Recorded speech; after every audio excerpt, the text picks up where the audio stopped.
Bienvenidas al podcast Las Hijas de la Malinche, un espacio de mujeres fregonas y valientes.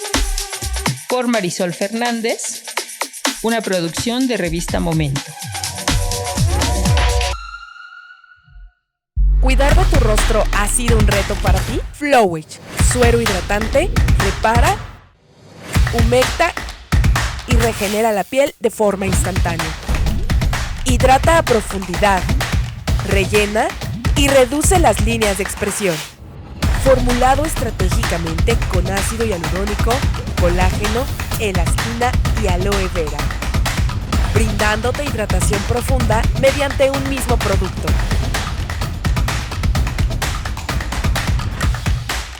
Cuidar de tu piel nunca fue tan fácil.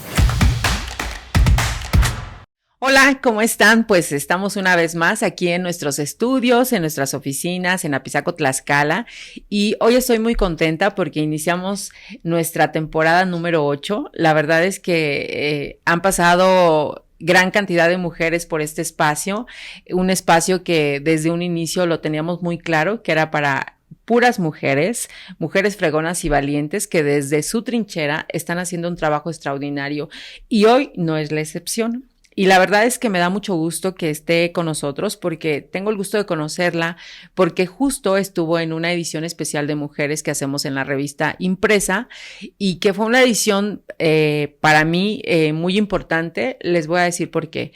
Porque cuando esa edición la estuvimos trabajando, era un momento que regresábamos un poco del tema de pandemia, era como volver a empezar a regresar. De hecho, para nosotros fue nuestro regreso con la revista impresa y volver a escuchar a tantas mujeres en esa edición y de ver cómo vienen trabajando. Y el título que le pusimos para mí fue extraordinario porque yo decía, aquí estamos de regreso. No solo de la pandemia, aquí estamos las mujeres y aquí estamos. Entonces, en aquel momento yo tuve el gusto de conocerla, de conocer su trayectoria, de conocer su trabajo. Y hoy obedece otro tema, la invitación, que ahorita lo mencionaré, pero para mí es un privilegio tener a la doctora Angélica Casarín Martínez. Doctora, ¿cómo está? Bienvenida. Hola Marisol, un gusto. La verdad, yo muy contenta de que me hayas invitado y también muy contenta de reconocer tu trabajo y de reconocer el esfuerzo que por muchos años has hecho con esta revista, visibilizando a muchísimas mujeres, Sí, porque justo estamos trabajando en nuestra edición número 12. Tenemos 16 años la revista, pero tenemos 12 años haciendo edición de mujeres. Entonces ahora estamos trabajando la edición de este año, que es la número 12, y efectivamente, desde hace 12 años también decidimos tener un espacio para mujeres, porque yo sí creo que es importante visibilizarlas, ¿no? Y conocerlas y saber qué están haciendo. Y ese es el caso ahora de tenerte aquí con nosotros, Angélica, y de platicar un poquito de ti. Antes de empezar nuestra entrevista con ella, me gustaría dar un poco de referencia de quién es ella para que ustedes sepan justamente por qué la estamos invitando.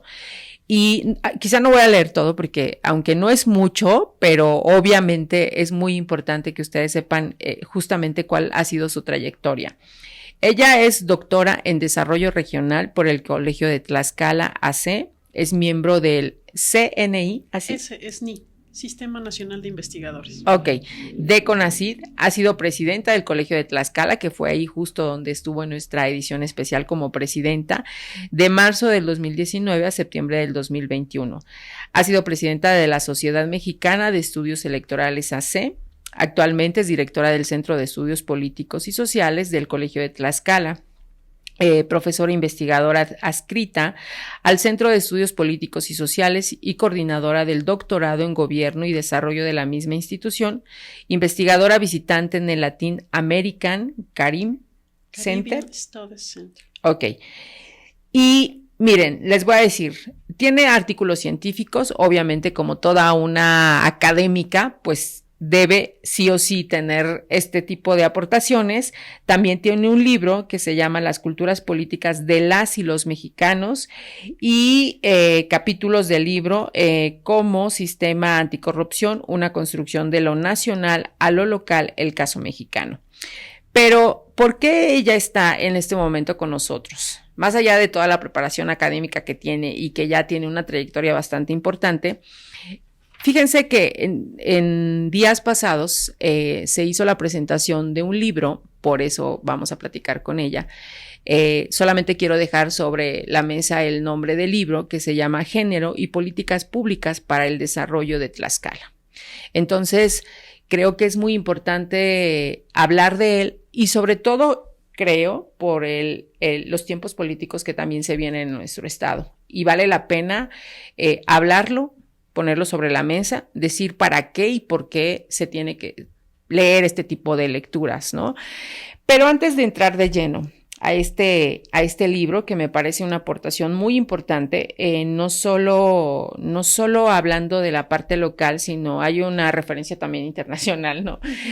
Pero a mí me gustaría, doctora, preguntarte si tú en algún momento de tu infancia te viste donde estás aquí ahora. Pues mira, voy a ser muy honesta, la verdad que no. No, cuando uno es niño, pues vives tu infancia, ¿no? Ok. Lo cierto es que como que la vida me fue llevando y me fue poniendo en los sitios correctos, donde mis decisiones de pasar de la incertidumbre se volvieron certidumbre total, ¿no? Para mí el dedicarme a la investigación y a la profesión y a la academia, pues fue prácticamente un accidente a veces, ¿no? De hecho, yo estudié la licenciatura en Ciencias Políticas y Administración Pública en la UAT. Llegué a esa profesión y a esa carrera justo porque no había cupo en Derecho. Ok. Entonces, Derecho era una de las prestigiosas carreras en la UAT y en esos momentos, pues todo el mundo queríamos ser abogado, ¿no? Porque ese era el campo de trabajo más idóneo, ¿no? Ajá, sí, sí. Entonces, en ese momento me dijeron, no hay cupo en Derecho, pero como en los primeros semestres hay mucha deserción, pues como pasé todos los filtros, digamos, puede estudiar los primeros semestres o los primeros meses en la carrera de Ciencias Políticas, que era el mismo edificio. Derecho era por las tardes y Ciencias Políticas por la mañana. Cuando se habilite el cupo, pues entonces pasa a Derecho. Porque además el primer semestre era como de tronco común y cosas así. Y bueno, pero resultó que en esos primeros meses yo empecé a conocer el tema de la ciencia política como formación y dije, no, yo soy de aquí, lo mío es esto. Y entonces empecé a identificar cuáles eran los temas que me interesaban y justo la materia política era de profundo interés para mí, al principio conociendo clásicos, teorías, etcétera, etcétera, pero después un poco especializándome en la materia político-electoral. Fue, digamos, el punto que me incentivó para dedicarme después a la academia. Salgo de la universidad y uno de mis profesores en aquel momento forma un centro de investigación en la UAT, que ahora es el CISDER. En aquel momento se formó por ahí si no me equivoco, por ahí de 1992, 91, más o menos. Y yo egreso de la universidad en el 91 y el profesor fue mi director de investigación, mi director de tesis, perdón, y después él pasa a ser director del centro y me invitan a colaborar como auxiliar de investigación justo de él, el doctor Valdivieso, y en ese momento pues empiezo a involucrarme más con una de las subdisciplinas de la ciencia política, porque si bien la carrera tenía las dos vertientes de ciencia política y administración pública, me fui por la subdisciplina del sistema político y las elecciones y todo esto. Entonces se crea este centro de investigación y me recuerdo que uno de mis primeros trabajos como auxiliar de investigación fue participar en levantar una encuesta para medir la preferencia electoral en aquel momento de Luis Donaldo Colosio, que iba a ser presidente de la República antes del fatal hecho. Claro. Pues para mí fue toda una experiencia trabajar en el campo. Empecé a conocer, aunque tenía todos los años viviendo en Tlaxcala, yo venía en la Ciudad de México y desde los 9, 10 años yo he vivido en Tlaxcala. pues no conocía, digamos, todo el territorio, ¿no? Ajá, sí, sí. Y esa encuesta me permitió conocer lugares de Tlaxcala y conocer a la gente de Tlaxcala. Y para mí fue el detonador para dedicarme a eso, ¿no? Y esta parte de la investigación, ¿tú la recuerdas en algún momento de tu infancia? Pues mira, yo sí siempre fui muy curiosa. La verdad es que muy curiosa en el sentido de que en mi casa, creo que en todas las casas de los niños de esa época, sobre todo aquellos que los papás tenían alguna posibilidad de, siempre se compraban enciclopedias. A veces era para adornar nada más los libreros, ¿no? Sí. Y entonces me recuerdo que mi papá compró esas enciclopedias de una persona que llegó incluso ahí a tocar la puerta y había una enciclopedia sobre historia de México, otra enciclopedia sobre la Revolución Mexicana, otra de historia universal, y otra, por ejemplo, de comunidades en África y esto, ¿no? O tribus. Y entonces yo era súper curiosa, entonces agarraba los libros y empezaba a ver historia universal y dónde surgió la democracia. Pues mira, Grecia, esto y lo otro, y qué significa. Y desde ahí empecé yo a ser y hacía mis anotaciones en unas libretitas así chiquititas, ¿no? Y yo anotaba, pues es esto, ¿no? Es esto. Okay. Y desde entonces me hice súper curiosa, muy curiosa, me revisaba todos los libros estos de la Revolución Mexicana. Aparte que me encantaba ver las fotos de esas épocas y demás. Para mí era como muy importante asociar la historia universal con la historia de México. Claro. Y después empecé a conocer la historia de Tlaxcala, que es fascinante. Claro. Fascinante la historia. Mira cómo uno pensara de pronto que nuestra infancia no nos da esta dirección, pero yo creo que sí, ¿no? Como lo mencionas ahorita, ¿no? Incluso en esta equivocación en la que tú hablas, porque decías, bueno, mi meta era estudiar Derecho y pues el Derecho te dijo, no eres de aquí, ¿no? Claro, sino tu área es otra, ¿no? Muy bien, pues justo en esta misma línea de lo que tú estás comentando y del tema político que te empieza a llamar la atención y que empiezas a hacer trabajos, ¿no? Al respecto con el tema político. Ya les decía yo que en días pasados se presentó el libro Género y Políticas Públicas para el Desarrollo de Tlaxcala. Y a mí me llamó la atención porque justo escuchaba como, ¿por qué sale este libro, no? O ¿de dónde sale este libro, no? Y me parece muy importante porque, si bien es cierto, yo quiero pensar que también tú has vivido como esta travesía de ser mujer académica. O sea, no creo que sea un ente diferente el que en la investigación no se dé esta parte de que pues, las mujeres no pueden ser investigadoras, ¿no? Sí. Pero bueno, regresando a esto, ¿qué tan importante o por qué es importante hablar? ¿Para quién es este libro?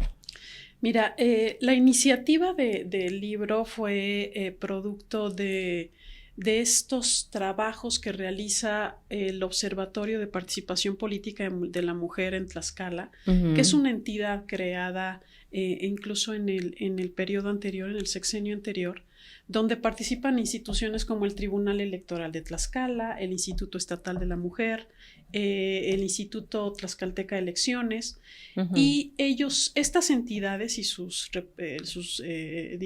líderes, sus representantes, forman parte de lo que se denomina como integrantes permanentes. Sin embargo, en esta lógica de colaboración, se invita al Colegio de Tlaxcala a participar como integrante estratégico. Entonces, y en ese momento, pues yo era presidenta de la institución, lo cual me pareció muy interesante porque permitía la actividad de no solo mía como investigadora en estos temas, sino de otros académicos de dentro del colegio para colaborar en materia de evaluar, analizar, discutir, debatir, etcétera, el tema de la participación política de las mujeres en la entidad, ¿no? Este observatorio realiza asambleas, ¿no? Reuniones, y en esas reuniones las distintas entidades presentan algunas actividades que constituyen el plan anual de trabajo. Okay. En ese momento, desde el Colegio de Tlaxcala, planteamos como una de las actividades justo la elaboración, no solo del libro, porque el libro es el producto de un coloquio. Un coloquio previo que tenía el mismo nombre, Género y Políticas Públicas para el Desarrollo de Tlaxcala, en donde pues se llevó a cabo estas actividades, invitamos a más participantes, entre hombres y mujeres, y se decidió que aquello fue tan interesante que deberíamos dejar una memoria de aquello, ¿no? Entonces se decidió desde quien encabezaba en aquel momento la presidencia del observatorio, que era la maestra Elizabeth Piedras, como presidenta del Instituto Tlaxcalteca de Elecciones, pues hacer un libro. Ese libro recae sobre la responsabilidad del Colegio de Tlaxcala y en ese momento pues yo de manera personal me aboco pues al todo el trabajo editorial que significa la producción de un libro, invitando a todas aquellas personas que participaron en ese coloquio, y este libro es el producto de eso, y creo que el impacto de esta producción ha sido muy interesante, muy interesante. Yo lo leía y bueno, de pronto he escuchado comentarios sobre la gente que dice, le exageran, eso no está pasando. Incluso utilizan como el término de que nos hacemos víctimas, ¿no? Sí. Y entonces yo leía y escuchaba justo también la presentación y de verdad que esto es una forma de decir que la violencia sigue, la violencia está presente, la violencia la viven en este momento N cantidad de mujeres en cualquier parte del mundo, ¿no? Y yo decía, ¿quién puede leer este libro o para qué tenemos que leer este libro? Porque veía como los puntos en los cuales justamente se hace como esta recopilación de información, ¿no? Y yo insisto, hay una referencia no solamente, ni siquiera se enfoca a Tlaxcala tampoco, ¿no? Sino hay una referencia de lo que pasa a nivel mundial y dices, o sea, ellas están pasando por lo mismo y las del país de allá también y las de este país están viviendo exactamente lo mismo. Y entonces ahí hay una gran coincidencia de mirarnos, ¿no? Y de escuchar estas historias que al final siguen siendo violencia desde sus distintos ámbitos, ¿no? En esta coordinación que ustedes tienen como académicos y que, como lo comentas, es necesario, ¿cuál crees que de los temas que están plasmados es el más importante? Pues justo lo acabas de tocar tú, el tema de la violencia. La violencia versus la participación de las mujeres, ya sea en lo político o en otros ámbitos. El tema es una cosa que yo siempre digo en diversas actividades o invitaciones a las que me hacen cuando tocamos estos temas, es que las cosas de las mujeres no son solo de las mujeres, son de todos. ¿Por qué? Porque las mujeres vivimos contextos y realidades muy diferentes en Tlaxcala y en el mundo. Lo que es común en Tlaxcala y en el mundo es las violencias, las diversas formas de violencias que hay. Y creo que eso tiene que visibilizarse, medirse, y no solamente ser parte de un discurso legitimador en el sentido de incluyo el tema de la violencia porque me legitima frente a un público particular, sino que tiene que ser un tema verdaderamente que oriente una reflexión y al mismo tiempo una acción. Y al mismo tiempo lo que podría ser o deben ser políticas públicas focalizadas para atender estos temas, ¿no? Este libro justo recopila, como bien dices, temas desde diversos espacios en el mundo, desde las mujeres que viven contextos de guerra en Palestina, o las mujeres en China que, por ejemplo, viven bajo la lógica de un régimen autoritario, ¿no? Y de también la participación de las mujeres en Tlaxcala, que evidenciar, por ejemplo, y ver que efectivamente a Tlaxcala se le observa como un espacio donde hay un activismo político de las mujeres muy interesante en ciertos niveles de elección. Solamente hay que ver las últimas 3 elecciones de gobernador, cuántas mujeres hubo y cuántos hombres en esa contienda, que eso no se traduce hacia abajo, pero que al mismo tiempo somos un estado que está desgraciadamente estigmatizado por un tema muy lacerante, que es la trata. Se nos conoce en otros lugares del mundo, te diría yo, por ese tema tan complejo, y que a pesar de que en diversos momentos se le quiera hacer a un lado como si no existiera, lo cierto es que existe, y no ha existido tampoco en muchos momentos una política particular que atienda esto. Cuando se creó la ley para atender la violencia en contra de las mujeres, ni siquiera se tipifica a la trata como trata, ¿no? Porque mujeres que iban a denunciar este tipo de asuntos y eran objeto de trata, resulta que por las formas de cooptación que tienen en algunos espacios en la entidad, estos hombres que las cooptan se casan con ellas, ¿no?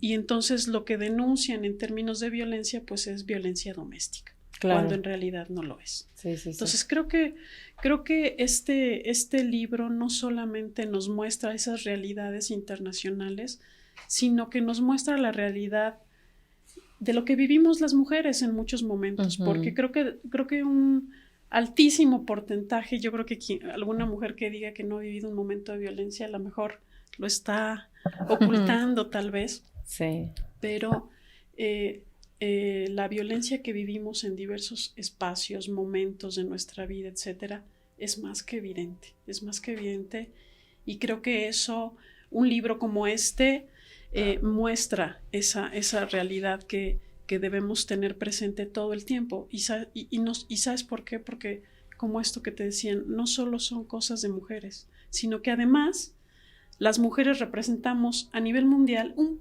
poquito más del 50% de la población del planeta.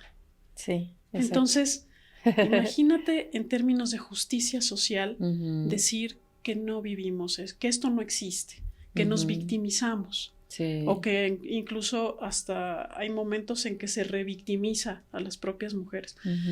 Y creo que hay que visibilizar esto sí o sí, y nos ha tocado a las mujeres hacerlo también, ¿no?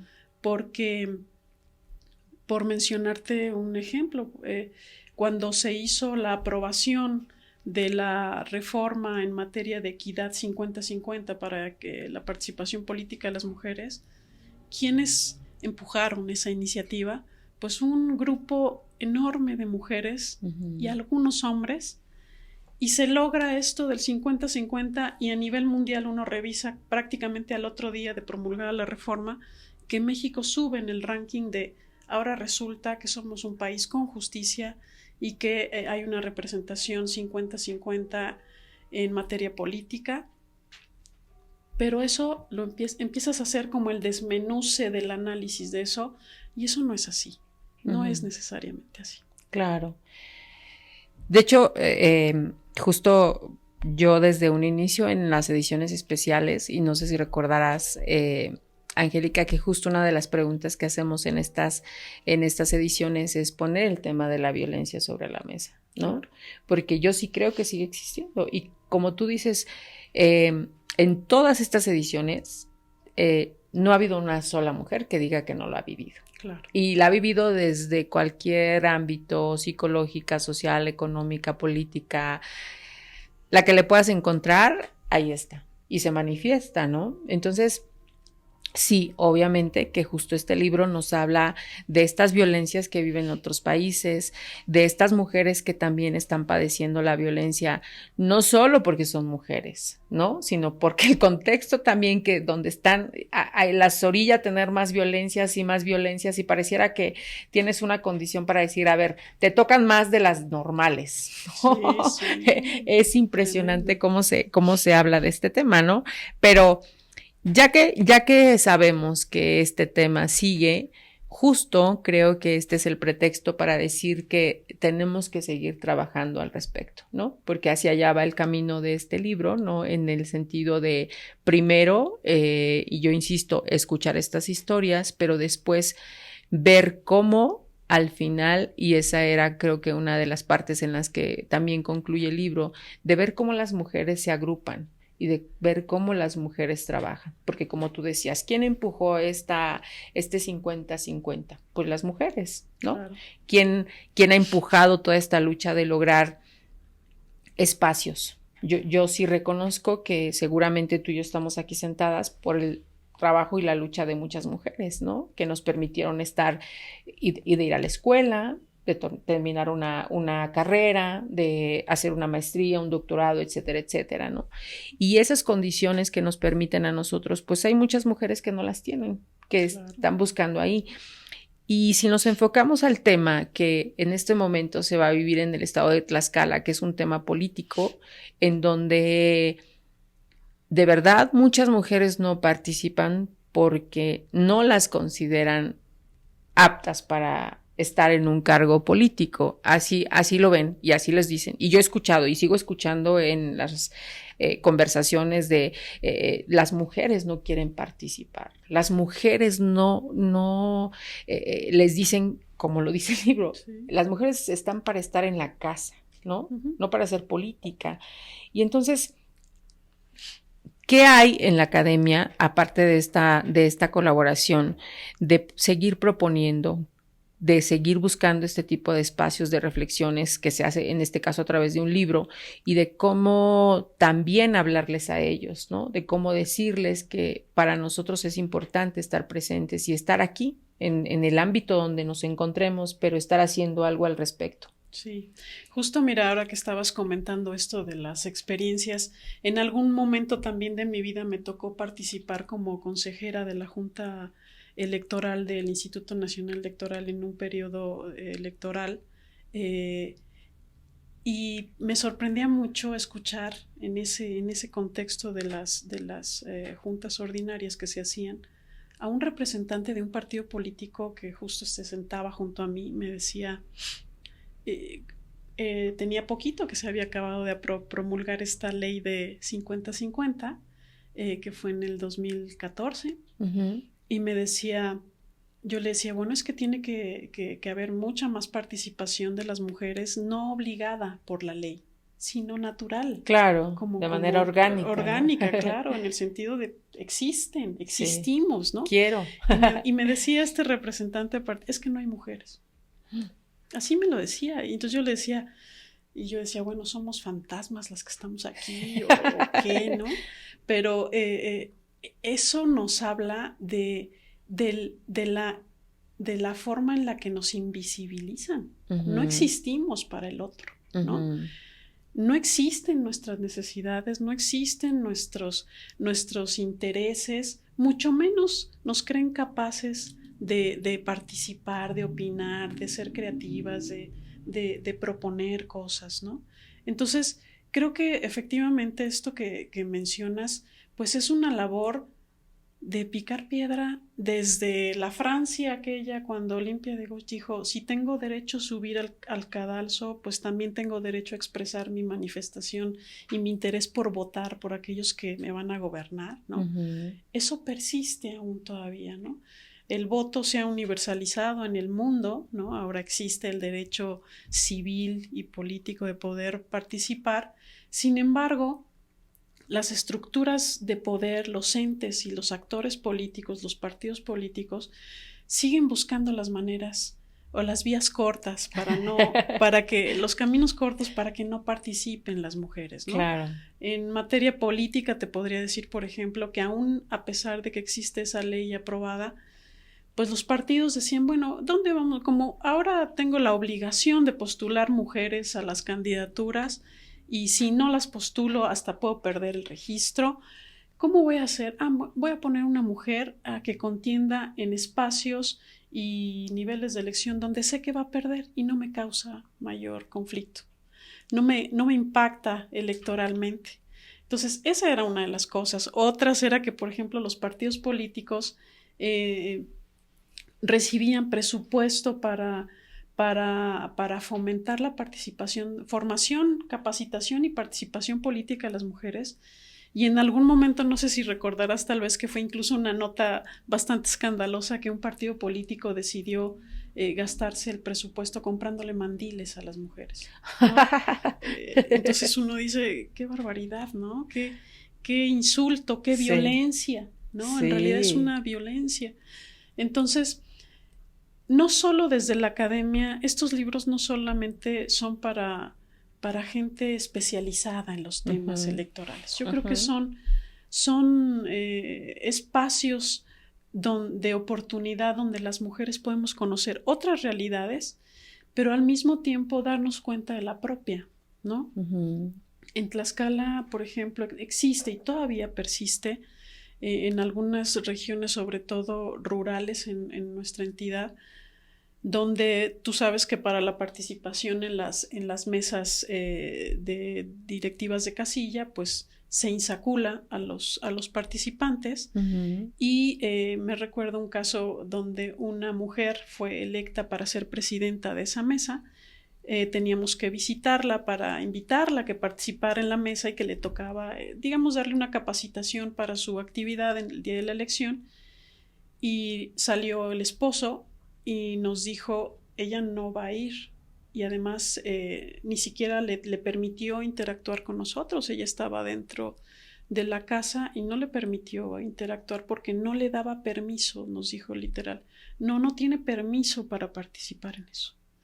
Entonces uno, híjoles, y eso te puedo decir que fue hace unos cuantos años, pero sí, persiste, claro, existe, ¿no? Sí. Entonces, esto de que las mujeres hemos tenido grandes logros, pero al mismo tiempo todos los días luchamos contra eso, todos los días, en todos los espacios. Entonces, esto es apenas un esfuerzo de unas cuantas mujeres desde una entidad pública, pero los esfuerzos tienen que ser variados, digamos, multidisciplinares, multiespaciales. Entonces, creo que eso es una labor que no termina hoy, ni terminará en unos cuantos cientos de años, yo creo. Sí, claro, yo creo que sigue siendo un trabajo de todos los días, desde todas las, pues los entes que estén haciendo algo al respecto, ¿no? Yo pensaba ahora que estabas diciendo justo sobre el trabajo que tienen los partidos políticos y en esta obligación, porque es así para ellos como una obligación el que tengan que postular a mujeres, ¿no? Y que ahora digan, híjole, ¿de dónde la sacamos, no? O sea, sí, como la preocupación de tenemos que salvarnos, ¿no? ¿Y tú cómo ves justo a los partidos políticos, Angélica? Mira, la verdad es que yo creo que hay una gran descomposición, un gran descrédito. Ya no digamos de la democracia como sistema, pero sí de estos actores políticos que yo diría que se han ganado a pulso, muy a pulso el descrédito. Los eventos de corrupción, que han sido escandalosos, ¿no? Pero no solo en México, no solo en Tlaxcala, en el mundo. O sea, es impresionante lo que uno puede ver en relación a los partidos políticos que yo siempre también me toca dar clases de estas cosas de democracia, partidos y demás, que yo les digo a mis alumnos, miren, el partido político como actor político es la base de la democracia desde que surgieron los primeros estados-nación, ¿no? Y las primeras formas de partidos. Sin embargo, el partido político, si uno lo analiza más en su profundidad, es un ente profundamente antidemocrático en su interior. Profundamente antidemocrático. ¿Por qué? Porque hay una circulación de élites todo el tiempo. Todo el tiempo. Entonces, eso creo que es como una gran contradicción, ¿no? El partido político es el ente que organiza los intereses de los ciudadanos y los traduce y nos representa en determinado momento en diversos sistemas, ¿no? El representativo como es el nuestro. Sin embargo, esos intereses no necesariamente son intereses generalizados de la ciudadanía. son intereses de grupo, son intereses, en el peor de los casos, de personas. Entonces, creo que eso lamentablemente ha significado que la sociedad, que nosotros como ciudadanos estamos prácticamente divorciados de los partidos políticos. Hay una separación entre lo que nosotros queremos y lo que ellos necesitan de nosotros.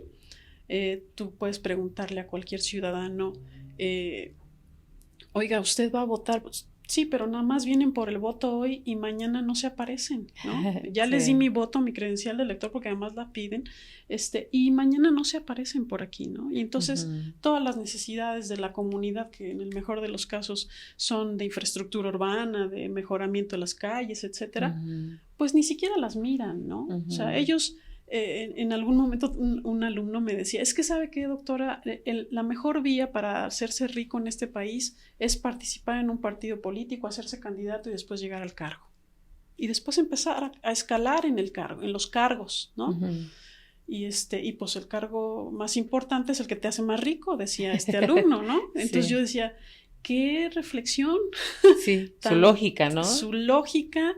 Que a mí me parece que desde el punto de vista de lo que significa un sistema político como el nuestro, democrático, representativo y plural, porque México ha transitado de un sistema de partido hegemónico y dominante a uno plural y dominante, y ahora estamos en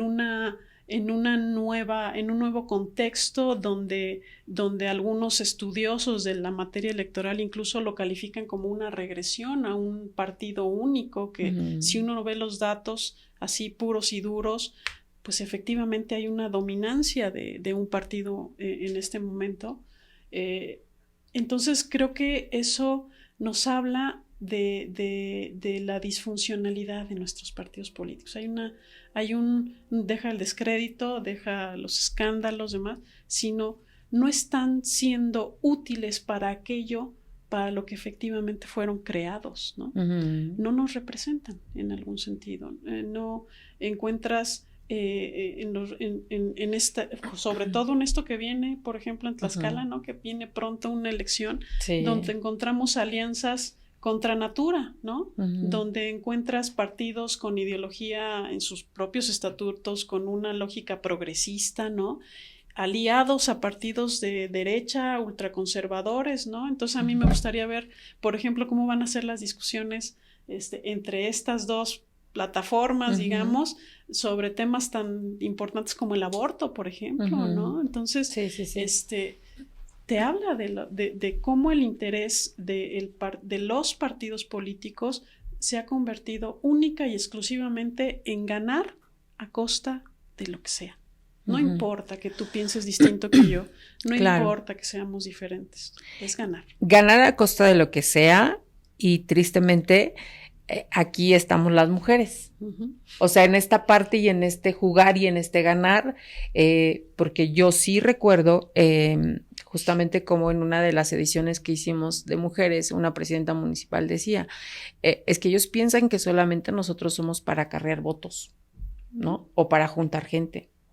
Ellos no te ven con esta posibilidad de que seas una presidenta municipal, ¿sí? O que ocupes un cargo, ¿no? O recuerdo ahora otra entrevista de otra presidenta municipal que nos decía, yo en algún momento que mi cargo era ser síndico, y a mí me dijeron, tú no vas a ser síndico porque eres mujer, ¿no? Y tu puesto ahora es la dirección del deporte, por no hacerlo menos, pero obviamente te quitan el cargo, y ella dijo, no, yo no voy a ocupar una dirección que ni me corresponde y que además no me la gané. Yo gané esto, y si no me dejan en donde yo estoy, me voy, ¿no? Claro. Años después regresa a ser presidenta municipal. Sí, no, o sea, te encuentras casos tan, diría yo, violentos, reiterativamente violentos. Sí. Por ejemplo, se piensa que cuando las mujeres ganan un cargo de elección, recordarás el caso también escandalosísimo a nivel nacional de las Juanitas. Ajá, sí, ¿no? Claro. Ganan la elección con sus propios, digamos, méritos, trabajo de campaña, etcétera, y entonces cuando suben al cargo empiezan a renunciar para que el suplente, que era hombre, subiera, y en algunos casos hasta el marido era, ¿no? O sea, Sí, tremendo. Eso es verdaderamente lamentable, ¿no? Sí, Lamentable sí. por el hecho de que, no solamente por el hecho mismo, sino por el hecho de que haya mujeres que aún se siguen revictimizando de manera personal y propia, o sea, como voluntad propia, ¿no? Sí, sí, sí. Entonces, creo que eso tiene que cambiar profundamente cuando uno... Digo, a mí que me ha tocado hacer incluso análisis, te comento un caso de un documento que publiqué en un artículo científico. Hice un análisis de una de las legislaturas en el estado de Tlaxcala, entonces me puse a ver cuáles eran las comisiones, quién encabezaba las comisiones, en esta lógica de analizar cuántas mujeres, cuántas diputadas, cuántos diputados, cuántos presentan iniciativas propias por bancada, etcétera, etcétera. Y a las mujeres las ponen justo en las comisiones que dicen ellos son parte de sus actividades y de su rol natural como mujer, ¿no? Ah, ok. Entonces, atienden la comisión del deporte, atienden la comisión de salud, pero no atienden la comisión de finanzas, no, esas no. Eso es muy complejo. En ese momento que me tocó analizar esa legislatura particular, me encontré en ese análisis que había una diputada que presentó de manera particular y algunas en asociación con su bancada 52 iniciativas. 52 iniciativas. Fue la diputada más activa y prolífica en materia de iniciativas. ¿Y quieres saber cuántas se aprobaron? Ninguna. Ninguna. Y entonces yo me puse un poco a ver cuáles iniciativas. Eran iniciativas muy interesantes, algunas de ellas, ¿no? Que tenía que ver con políticas públicas. Claro. Y ninguna. Entonces... No como las que ahora se aprueban que del pan de fiesta y del helado, o sea, digo, de verdad. Sí, no puede uno darle un descrédito a eso, pero creo que el país tiene cosas, sí. El país y Tlaxcala tienen cosas más urgentes que atender. Sí, exacto. Muchas más urgentes que atender. Y políticas públicas, claro. O sea, políticas públicas que realmente empujen a que todo este tema del que estamos hablando y de que muchas mujeres padecen, realmente se encuentren en otro escenario, porque mientras no se trabaje desde ahí, desde los partidos políticos, las instituciones, pues ¿cómo? O sea, es imposible que uno lo pueda hacer de manera, pues solo, o sea, digo, yo lo veo imposible, ¿no? Sí, y es que sabes también una cosa que sucede y que es muy común. Digo yo porque me desempeño en el ámbito de la academia y me toca estudiar qué es una política pública, cómo se hace una política pública, qué implica, todos estos detalles que son ¿y qué es una política pública? Pues una política pública es la programación de actividades, acciones y una serie de hechos y eventos que se programan en el largo del tiempo focalizando problemáticas particulares y que buscan justamente resolver esas problemáticas, ¿no? Okay. Entonces, en Tlaxcala sucede que muchas... y digo en todos los años que me ha tocado estudiar estas cosas, que ni siquiera se sabe qué es una política pública, o que casi todo para las autoridades es una política pública, lo cual no es así, ¿no? Entonces, creo que uno de los grandes problemas no solamente está en identificar las problemáticas que pueden ser múltiples, N cantidad de factores y de problemáticas que hay por decir, en nuestro estado, pero ni siquiera se sabe cómo atenderlos, ¿no?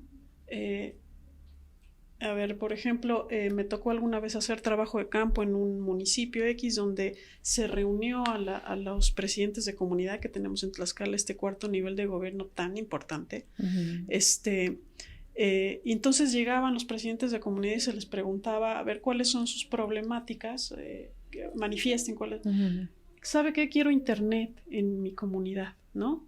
Entonces, las autoridades decían, mañana tiene internet porque se van a instalar no sé cuántos módems y nodos y no sé qué. y se resuelve su problema, y entonces aquello se traducía en términos escritos y demás de programación de una política pública. Eso no es necesariamente una política pública. Requiere todo un proceso, la elaboración de una política pública, ¿no? Las políticas públicas incluso responden a contextos espaciales, temporales, económicos, culturales, sociales. Sí. Entonces, todos esos elementos tienen que tomarse en cuenta antes de decir, pues les falta agua, les voy a poner una planta tratadora de agua y con eso resolvemos. No necesariamente, no necesariamente eso es una política pública, y a veces en nuestros gobiernos se piensa que todo puede ser política pública. Todo, y no. Okay. Sí. ¿Con qué se confunde? La política pública se confunde con el solo hecho de resolver un problema en sí mismo con un presupuesto. Okay. Ejerzo una acción particular donde las diversas, por ejemplo, dependencias, secretarías y demás, las focalizan esas problemáticas, asignan una acción particular y le asignan presupuesto, y cuando entonces la obra o el presupuesto se asigna a lo que se dijo, esto ya es una política pública, lo cual no es así, no es necesariamente así, porque una política pública, un poco retomando pues esa cosa mía de ser de academia, ¿no? Uno lee tanto, ¿no? Luis Aguilar, por ejemplo, que es un clásico en esta materia, plantea, entre otras cosas, esto que te decía, tiene que atenderse a los contextos. Claro. El contexto importa. Importa y siempre importa. Claro, sí. Y las acciones de gobierno tienen que considerar esos contextos, ¿no? Sí.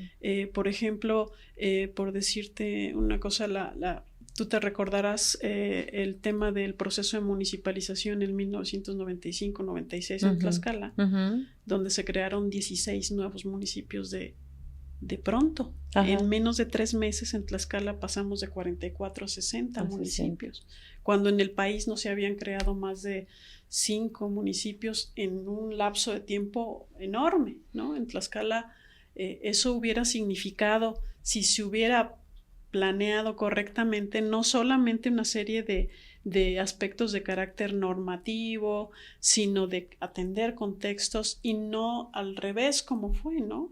Cambiar normas y la propia Constitución para que esos espacios territoriales cumplieran relativamente los requisitos y efectivamente se nombraran esos nuevos municipios. Entonces, yo creo que a veces las autoridades o los decisores de política pública o los tomadores de decisiones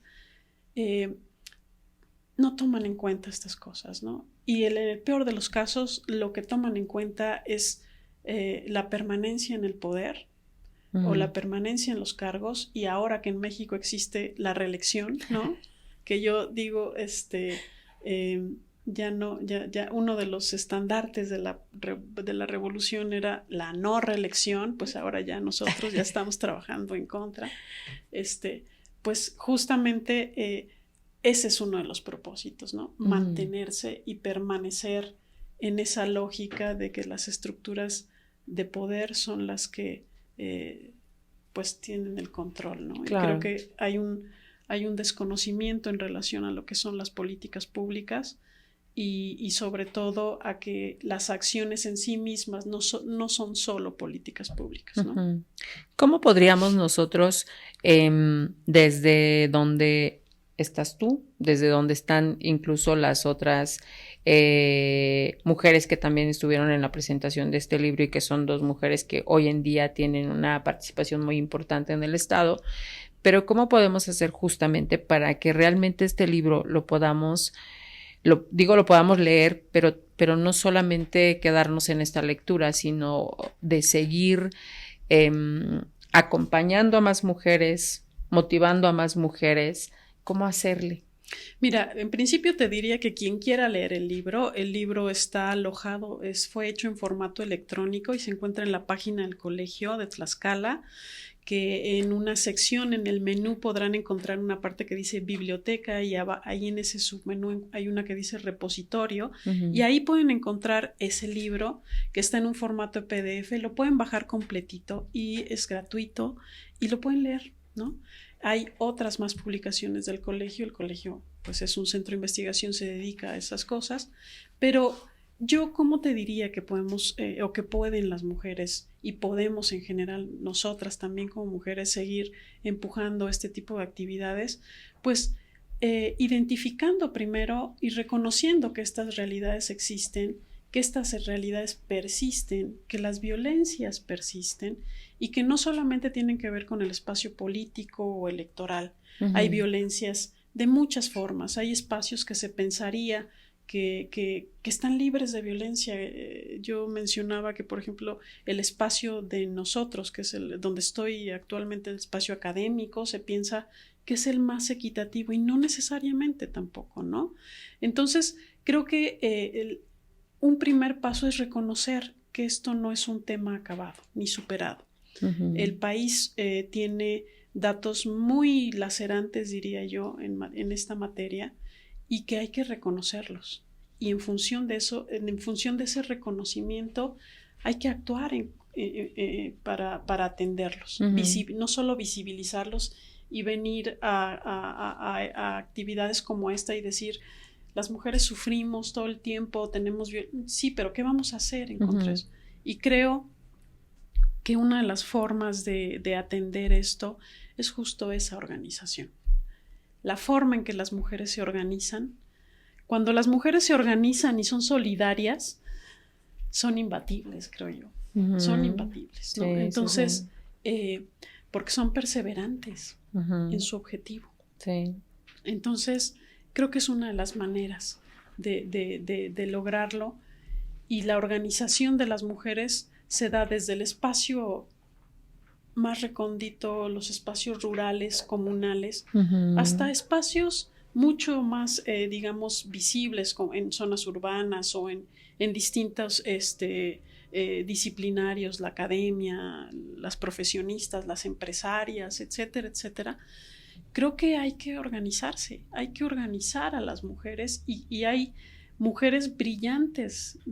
A ti misma te ha tocado en esta travesía de entrevistas a mujeres y de compartir con ellas no solo sus vidas, sino también sus trayectorias, pues has encontrado mujeres brillantes, pero además con mucha iniciativa y con mucha perspectiva hacia adelante. Entonces yo creo que ese es un primer momento, y hacer uso, en el buen sentido de la palabra, de todos aquellos instrumentos y elementos que colaboran para aquello que queremos, ¿no? Claro.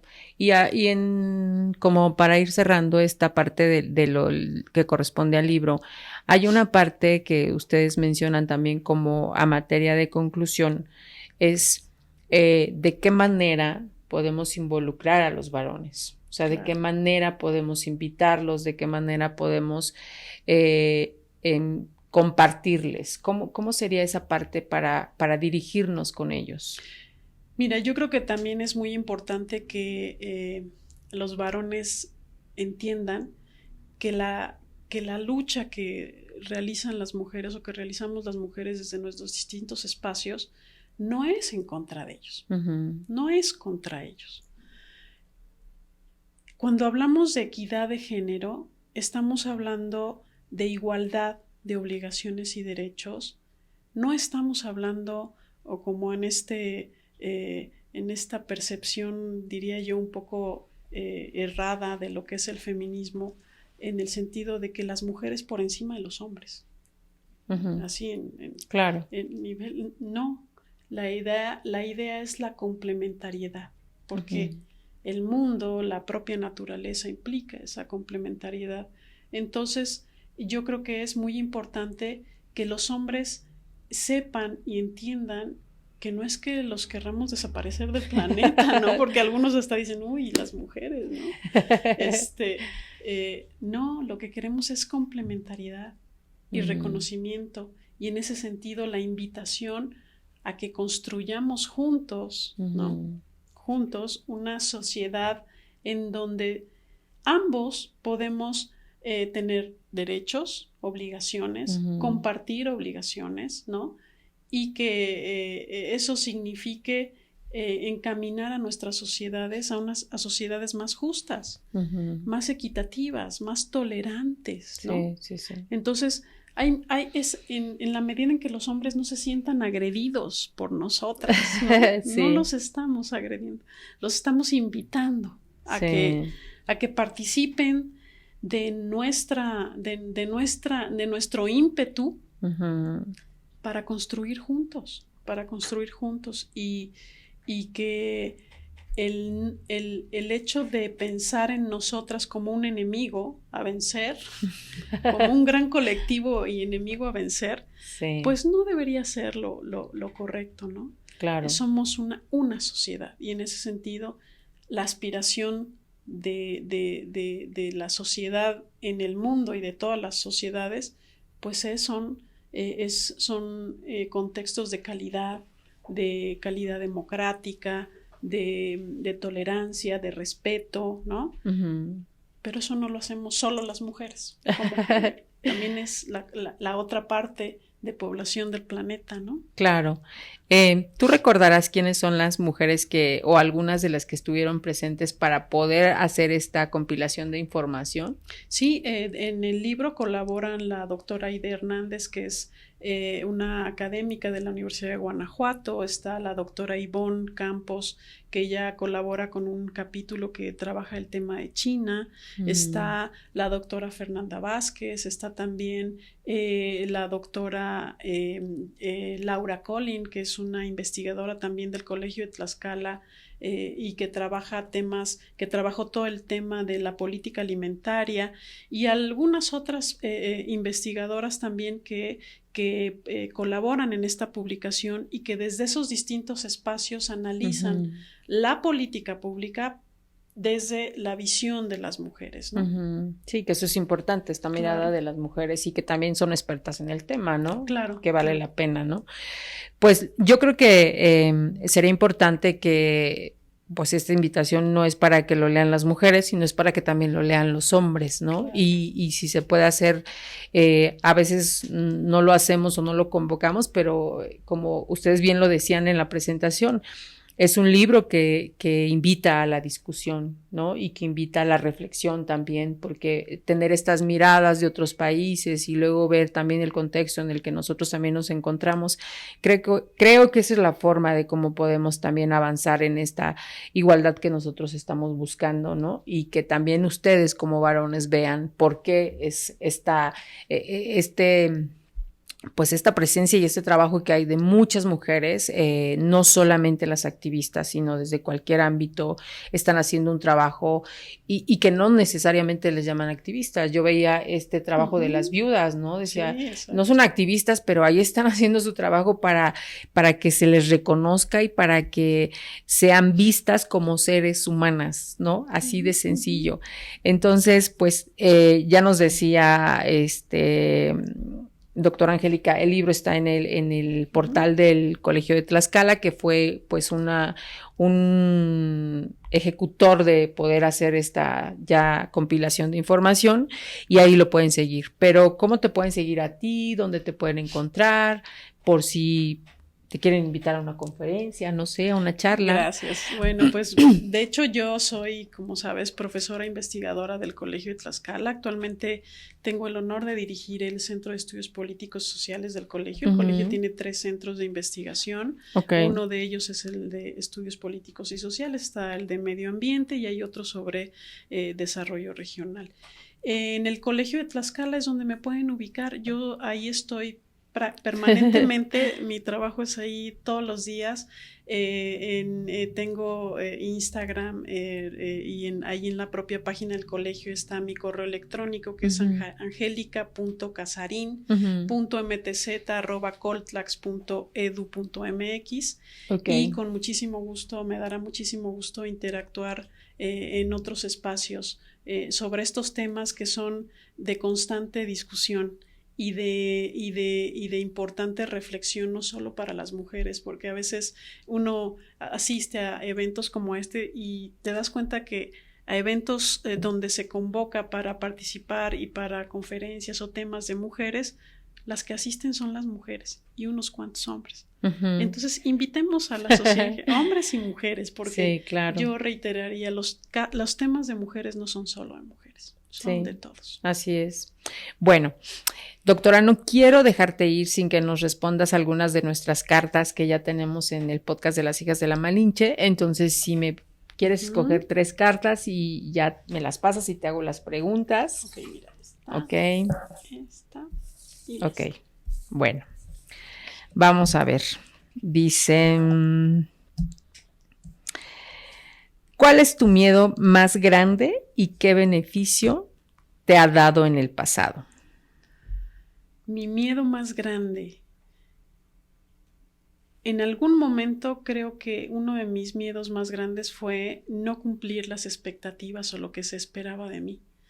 Pero ¿qué beneficio me dio darme cuenta que las expectativas no me la ponen los otros, me la pongo yo misma?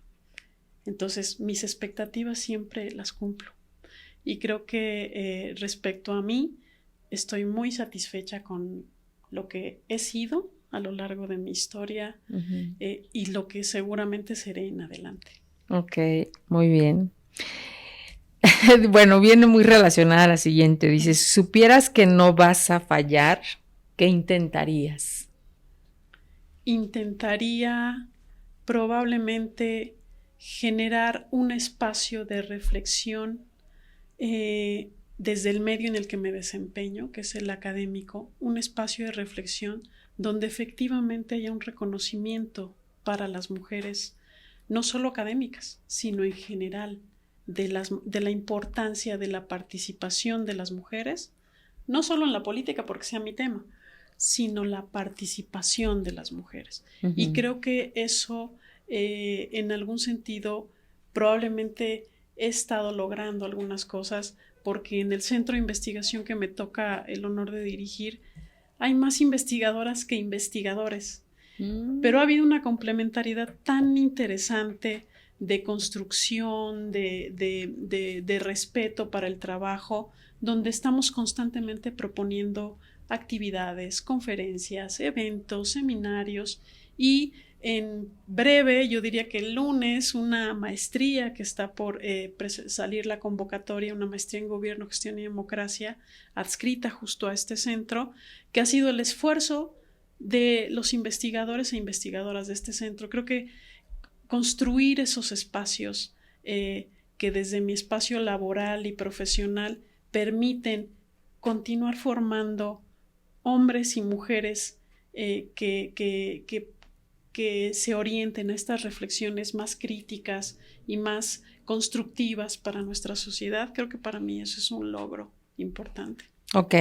Dice, y la última pregunta, que también viene muy relacionada con la anterior, es ¿cuál es tu mayor deseo en la vida?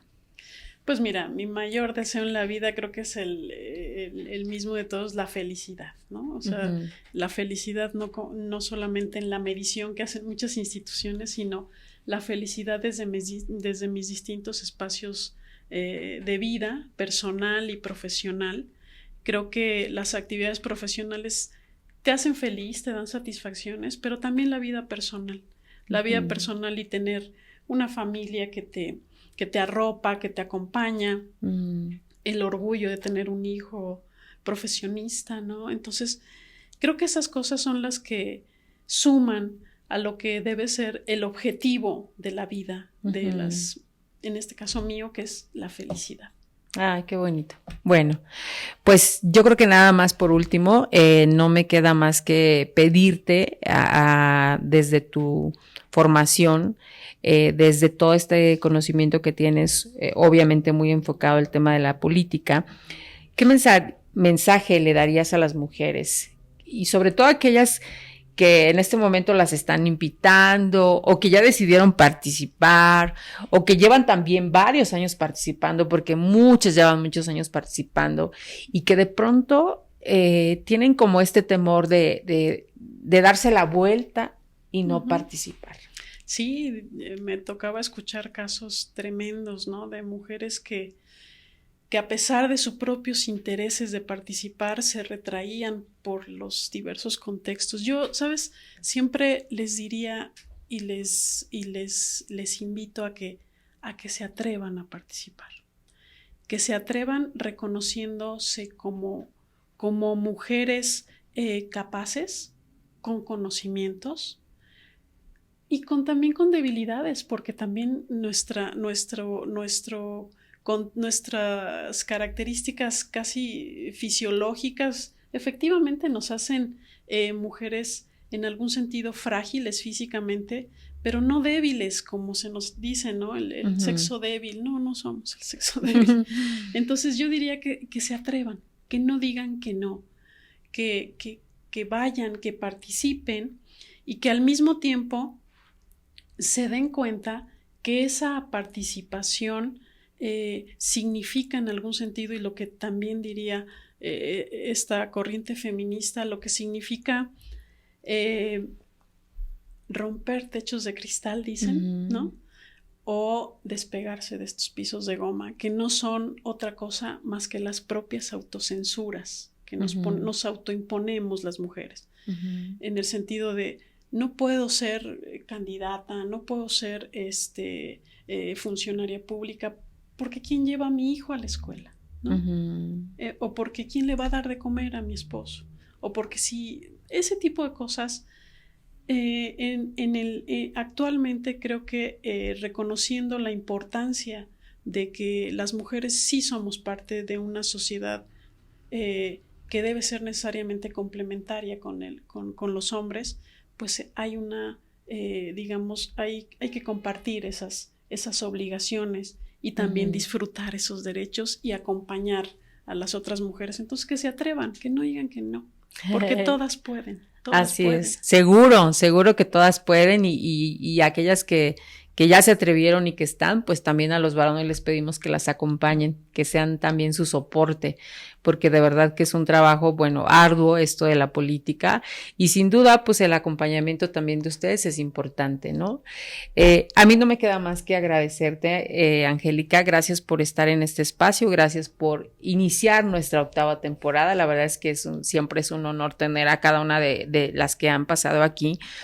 Pero esto no es más que el trabajo que se viene haciendo desde hace ya algunos años y yo insisto, del privilegio también que tenemos algunas de estar en este momento y platicando y conversando y sabiendo que nos toca seguir haciendo mucho trabajo, mucho más por todas aquellas que no están en las mismas condiciones y por todas aquellas que quieren estar en escenarios distintos. Y yo creo que todas añoramos estar en escenarios distintos.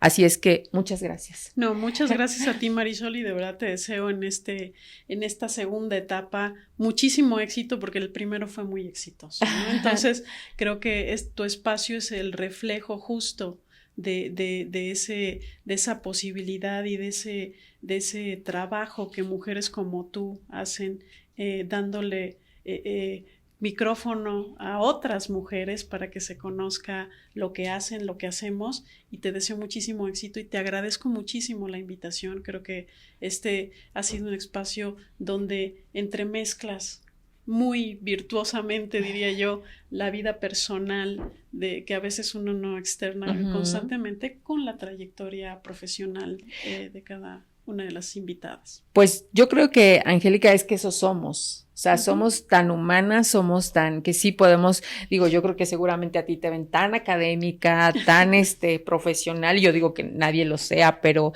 esta parte de ser humanos también nos lleva a darnos cuenta que eso somos. Somos claro. Seres humanas que lloramos, que reímos, que nos preocupamos, que tenemos problemas de ansiedad, de algunas otros menos, sí, pero sí. Eso somos. Así es que yo les agradezco mucho, les agradezco sobre todo también a mi equipo de producción que está aquí atrás y que, como yo les digo, esto no sería posible sin el trabajo de cada uno de ellos, a Iván, a Legna, a Patti, a Lili que están aquí, muchísimas gracias, pero sobre todo gracias a usted porque Esto no sería posible sin sus recomendaciones, sin que nos sigan. Recuerden que estamos en Spotify y en YouTube como Las Hijas de la Malinche, también en redes sociales como Facebook, Instagram y TikTok. Así es que no me queda más que decirles muchas gracias. Nos escuchamos y nos vemos en el próximo podcast de Las Hijas de la Malinche, un espacio para mujeres fregonas y valientes. Muchas gracias. Bienvenidas al podcast Las Hijas de la Malinche, un espacio de mujeres fregonas y valientes. Por Marisol Fernández, una producción de Revista Momento.